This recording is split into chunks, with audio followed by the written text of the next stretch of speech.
নমস্কার বন্ধুরা, আশা করছি আপনারা সকলে ভগবানের কৃপায় ভালো আছেন এবং সুস্থ আছেন।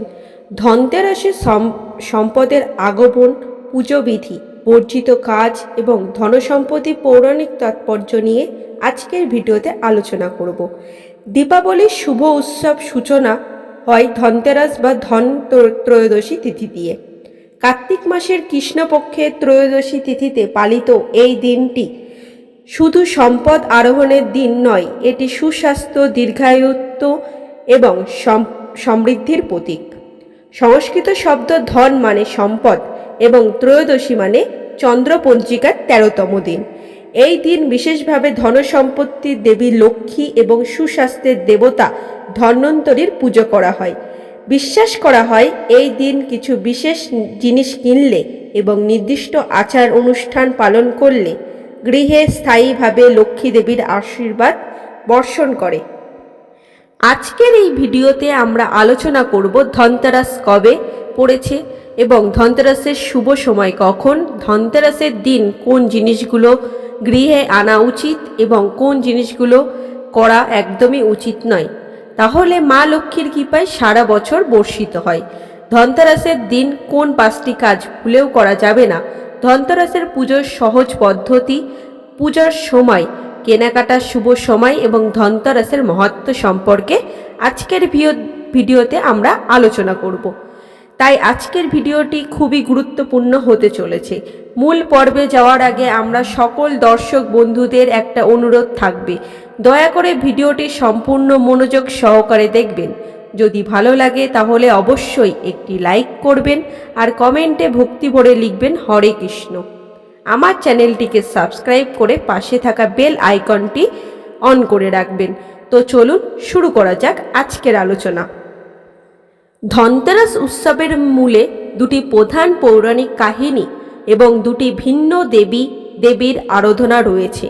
এই দুটি দিক উৎসবকে একধারে সম্পদ এবং স্বাস্থ্যের গুরুত্ব প্রদান করে। প্রথমত, এই দিনটি ধন্বন্তরী জয়ন্তী হিসেবে পালন করা হয়। পুরাণ অনুযায়ী সমুদ্র মন্থনের সময় ক্ষীর সাগর থেকে 14টি রত্ন উঠে এসেছিল। এই রত্নগুলির মধ্যে একটি ছিল স্বয়ং দেবতা ধন্বন্তরী। তিনি হাতে অমৃত কলস নিয়ে আবির্ভূত হন। ধন্বন্তরীকে দেবতা এবং দেবতাদের চিকিৎসক হিসেবে গণ্য করা হয়। তাকে সুস্বাস্থ্য এবং আরোগ্য, দীর্ঘায়ু দেবতা হিসেবে পুজো করা হয়। তাই ধনতেরাসের দিন শুধুমাত্র সম্পদের দেবী লক্ষ্মীর পুজো নয়, বরং শারীরিক সুস্থতা লাভের জন্য লক্ষ্মী পুজোর এই দিন বিশেষ গুরুত্ব পায়, যা দীপাবলির মূল উৎসবকে সূচিত করে। ধনতেরাসের শুভ তারিখ এবং পূজার সময়সূচি। সনাতন হিন্দু পঞ্জিকা অনুসারে ধনতেরাস উৎসবটি কার্তিক মাসের কৃষ্ণপক্ষের ত্রয়োদশ তিথিতে পালিত হয়। পঞ্জিকা অনুযায়ী এবছরে 18ই অক্টোবর শনিবার পড়েছে ধনতেরাস।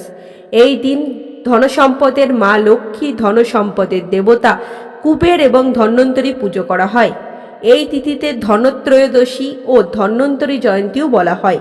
দিক পঞ্জিকা অনুযায়ী এবছর কার্তিক কৃষ্ণ ত্রয়োদশ তিথিতে 18ই অক্টোবর শনিবার দুপুর 12টা 18 শুরু হবে এবং 19শে অক্টোবর রবিবার দুপুর 1টা 51 পর্যন্ত চলবে। ধনতেরাসের পুজোর শুভ সময়। ধনতেরাসের সন্ধ্যা পুজো করা অত্যন্ত ফল প্রদানকারী বলে মনে করা হয়। এবছর 18ই অক্টোবর ধনতেরাসের পূজার শুভ সময় হল সন্ধ্যা 7টা 16 থেকে রাত 8টা 20 পর্যন্ত। এই সময় দেবী লক্ষ্মী, গণেশ এবং কুবেরের পুজো করা উচিত। এই দিন সোনা, রূপো, গয়না, যানবাহন, সম্পত্তি কেনা অত্যন্ত শুভ বলে মনে করা হয়। সাধারণত ধনতেরাসের দিন সারাদিনই কেনাকাটার জন্য শুভ, তবে ধাতু বা সম্পদ বাড়িতে আনিয়ে আসার প্রতীক হিসেবে সন্ধ্যায় বা রাতে কেনাকাটা করা আরও শুভ বলে মনে করা হয়। বিশেষত যদি কোনো সোনা বা রূপো কেনা হয়, তবে তা সন্ধ্যায় কিনে বাড়িতে প্রবেশ করালে তা স্থায়ী সমৃদ্ধি নিশ্চিত করে। ধনতেরাসের দিন বাড়িতে কিনে আনুন এই 6টি শুভ জিনিস। ধনতেরাসের দিন নতুন জিনিস কেনা হলো সম্পদের দেবী লক্ষ্মীকে স্বাগত জানানো। এটি গুরুত্বপূর্ণ অংশ। এই দিন কেনা জিনিসগুলো ঘরে 12 মাস ধরে ধনসম্পত্তি ও সৌভাগ্য নিয়ে আসবে। নিচে 6টি এমন জিনিসের বিস্তারিত ব্যাখ্যা করা হলো। যা আপনার বাড়িতে অবশ্যই কিনে আনা উচিত। প্রথম, সোনা বা রূপা। ধনতেরাসের দিন সোনা বা রূপা কেনার প্রথা কেবল একটি ঐশ্বরিক নয়, এটি স্থায়ী সম্পদ ও মর্যাদার প্রতীক। এই পবিত্র দিন স্বর্ণ বা রূপার অলংকার অথবা মুদ্রা কেনা সবচেয়ে শুভ বলে বিবেচিত হয়। এর মাধ্যমে এটি বিশ্বাস প্রকাশ করা হয় যে আপনি স্বয়ং লক্ষ্মী দেবীকে আপনার বাড়িতে স্থায়ীভাবে আহ্বান করছেন। যারা এই মূল্যবান ধাতু কিনতে অক্ষম, তারা কমপক্ষে একটি ছোট রূপার চামচ, একটি ছোট অলংকার অথবা একটি ছোট রূপার মুদ্রা কিনতে পারেন। ধাতু কেনার পর সেটিকে লক্ষ্মী পূজার সময় দেবীর পায়ে অর্পণ করে তবেই সেটি ব্যবহার করা উচিত। মনে রাখা প্রয়োজন যে এই ধাতু কেনার সময় দরদাম করা উচিত নয়, এটি লক্ষ্মী দেবীর প্রতি অসম্মান হিসেবে গণ্য করা হতে পারে। দ্বিতীয়, নতুন পিতল বা তামার বাসনপত্র। এই দিন পিতল বা তামার নতুন বাসনপত্র কেনা আবশ্যিক। পৌরাণিক কাহিনী অনুযায়ী ধন্বন্তরী দেবতা অমৃত কলস নিয়ে আবির্ভূত হয়েছিলেন। তা ধাতব ছিল, তাই এই দিন খালি হাতে কিছু না কিছু ভর্তি পাত্র কেনা উচিত। বাসন কিনে আনার পর সেটিকে জল বা চাল জাতীয় শস্য দিয়ে ভর্তি করে তবেই সেটি রান্নাঘর বা ভাণ্ডার ঘরে রাখা উচিত। এই ভর্তি পাত্র সমৃদ্ধ এবং প্রাচুর্যের প্রতীক। ইস্পাতের বাসন না কিনে পিতল বা তামার বাসন কেনা উচিত, কারণ ইস্পাত লৌহ মিশ্রিত, যা এই দিন অশুভ বলে গণ্য করা হয়। 3, নতুন ঝাড়ু হলো লক্ষ্মী প্রতীক। ধনতেরাসের দিন নতুন ঝাঁটা কেনা একটি গুরুত্বপূর্ণ আচার। ঝাড়ুকে লক্ষ্মী দেবীর প্রতীক হিসেবে গণ্য করা হয়, কারণ এটি ঘর থেকে দরিদ্র, দুঃখ ও নেতিবাচক ব্যক্তিকে দূরে করে। অপরিষ্কার স্থানে লক্ষ্মী দেবী থাকে না, তাই ঝাড়ু হলো পরিচ্ছন্নতা এবং সম্পদের আগমনের প্রাথমিক হাতিয়ার। ঝাড়ু কেনার পর সেটিকে সম্মান সহকারে বাড়ির একটি গোপন স্থানে রাখা উচিত, কোনোভাবেই যেন তাতে কারোর পা না লাগে। এটি কেনার পর সেটিকে লাল সুতো দিয়ে বেঁধে রাখলে ধনসম্পদকে বেঁধে রাখা সম্ভব হয় বলে মনে করা হয়। 4, ধনিয়া বীজ বা গোটা ধনে। এই দিন গোটা ধনে কিনে আনা একটি প্রাচীন প্রথা। ধনিয়াকে ধনসম্পদ এবং প্রাচুর্যের প্রতীক বলে মনে করা হয়। অল্প পরিমাণ ধনিয়া বীজ কিনে এনে লক্ষ্মী পুজোর সময় নিবেদন করতে হয়। পূজার পর এই বীজ সংরক্ষণ করা হয় অথবা কিছু বীজ মাটিতে রোপণ করা হয়। বিশ্বাস করা হয় বীজ যত অঙ্কুরিত হবে আপনার ধনও তত বাড়বে। এই ধনিয়া বীজের ওপর জল ছিটিয়ে লক্ষ্মীর সামনে রাখলে তা আর্থিক উন্নতির সাহায্য করে। 5, গোমতী চক্র বা কড়ি শামুকের আকৃতির শ্বেত শুভ্র বস্তু। কড়ি বা গোমতী চক্র উভয় সমুদ্র থেকে প্রাপ্ত এবং লক্ষ্মী দেবীর অত্যন্ত প্রিয়। এক কথায় আমরা যেটাকে কড়ি বলে থাকি। এদেরকে ধনের আকর্ষণ হিসেবে গণ্য করা হয়। এই জিনিসগুলো কিনে এনে লক্ষ্মী পুজোর সময় নিবেদন করার পর সেগুলিকে আপনার টাকার সিন্ধুক বা আলমারির লকারে সংরক্ষণ করতে হয়। বিশ্বাস করা হয় হলুদ কাপড়ে বেঁধে এই জিনিসগুলি রাখলে আপনার সঞ্চিত ধনকে সুরক্ষিত থাকে এবং তা বৃদ্ধি পায়।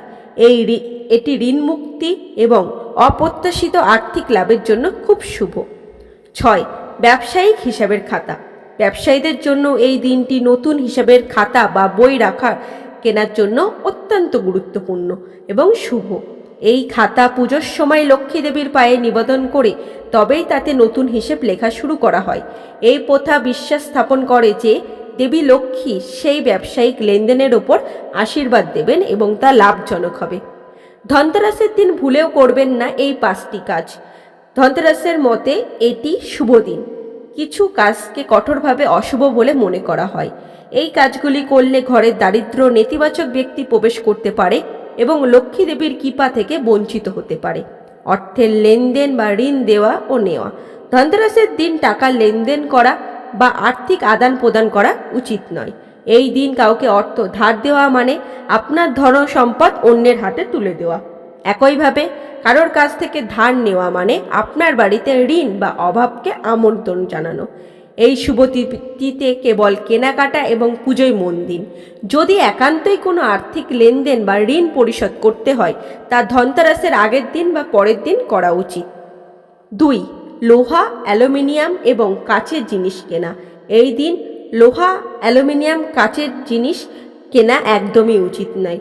লোহাকে শনি গ্রহের সঙ্গে যুক্ত করা হয় এবং অ্যালুমিনিয়ামকে রাহু গ্রহের সঙ্গে যুক্ত করা হয়। এই দুই গ্রহ সম্পদের আগমনের জন্য শুভ বলে মনে করা হয় না। একইভাবে কাঁচ বা গ্লাস প্রধানত রাহুর সঙ্গে সম্পর্কিত হওয়ায় কাচের বাসনপত্র বা গহনা কেনা এই দিন একদমই ভাবে এড়িয়ে চলবেন। 3. ঘরের উত্তর দিক অপরিষ্কার রাখা। বাড়ির উত্তর দিক বা উত্তর পূর্ব কোণ ধনসম্পদ বা ঈশ্বরের আগমনের প্রবেশদ্বার। বাস্তুশাস্ত্র মতে এই দিন এই কোণে ভুলেও অপরিষ্কার বা আবর্জনযুক্ত রাখবেন না। ঘরকে ভালোভাবে পরিষ্কার করে এই কোণটি আলোর ব্যবস্থা করা উচিত এবং পবিত্রতা বজায় রাখা উচিত। এই কোণ অপরিষ্কার রাখা একদমই উচিত নয়, তাহলে লক্ষ্মী দেবীর আগমনে বাধা হয় এবং আর্থিক ক্ষতি হতে পারে। 4. কারোর সঙ্গে খারাপ ব্যবহার, ঝগড়া বা নেতিবাচক চিন্তা করা উচিত নয়। ধনতেরাস হলো আনন্দ এবং সমৃদ্ধির উৎসব, তাই এই দিন কারোর সঙ্গে খারাপ ব্যবহার করা বা ঝগড়া করা একেবারেই উচিত নয়। বাড়িতে শান্তি এবং আনন্দের পরিবেশ বজায় রাখুন। অশুভ চিন্তা এবং কাজ লক্ষ্মী দেবীর আগমনকে বাধা দেয়। পরিবারের আত্মীয় স্বজন এবং প্রতিবেশীদের সঙ্গে প্রীতির সম্পর্ক বজায় রাখা এই দিন খুবই জরুরি। 5. আমিষ ও নেশা জাতীয় দ্রব্য গ্রহণ করা উচিত নয়। ধনতেরাসে একটি অত্যন্ত পবিত্র দিন, তাই এই দিন থেকে দীপাবলির শেষ পর্যন্ত আমিষ খাবার যেমন মাছ, মাংস, ডিম, পেঁয়াজ, রসুন সম্পূর্ণভাবে বর্জন করা উচিত।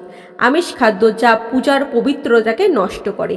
একইভাবে যে কোনো ধরনের নেশা জাতীয় দ্রব্য যেমন মদ্যপান, তামাকজাত পণ্য গ্রহণ করা উচিত নয়। মন এবং শরীরকে শুদ্ধ রাখলে তবেই দেবদেবী সন্তুষ্ট হবে। এবার আলোচনা করব এই দিন কিভাবে পুজো করা উচিত। লক্ষ্মী দেবী এবং গণেশ দেবীর মূর্তি বা ছবি স্থাপন করতে হয়। গণেশকে লক্ষ্মীর ডান দিকে স্থাপন করতে হয়। ধন্বন্তরী দেবীর ছবিও স্থাপন করা উচিত।